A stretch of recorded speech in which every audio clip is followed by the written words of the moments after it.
খালেদা জিয়ার প্রতি সম্মান জানাতে ঢাকায় একত্রিত ৩৩ দেশের কূটনীতিকরা।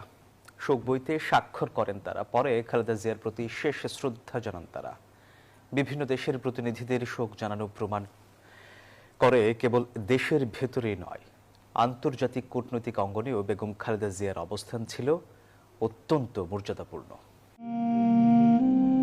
তিনবারের সাবেক প্রধানমন্ত্রী, গণতান্ত্রিক আন্দোলনের প্রতীক বিএনপি চেয়ারপারসন খালেদা জিয়ার মৃত্যুতে শোক বইতে স্বাক্ষর করতে গুলশানের বিএনপি কার্যালয়ে যান বিভিন্ন দেশের কূটনৈতিকরা।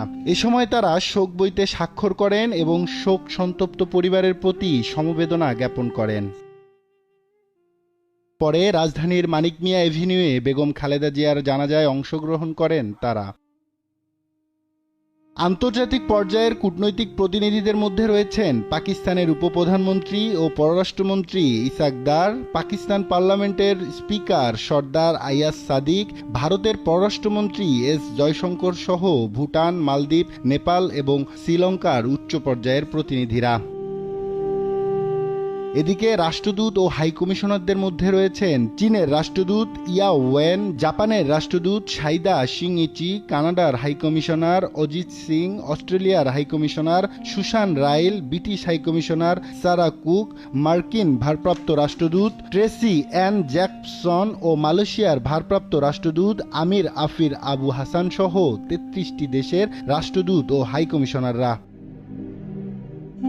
এছাড়া বেগম খালেদা জিয়ার মৃত্যুতে ঢাকায় অবস্থিত বিভিন্ন দেশের কূটনৈতিক মিশন, জাতিসংঘ এবং ইউরোপিয়ান ইউনিয়ন গভীর শোক প্রকাশ করেছে।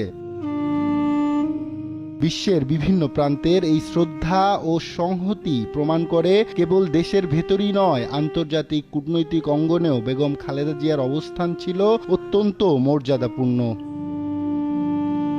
আব্দুল্লাহ মামুন, নিউজ 24, ঢাকা।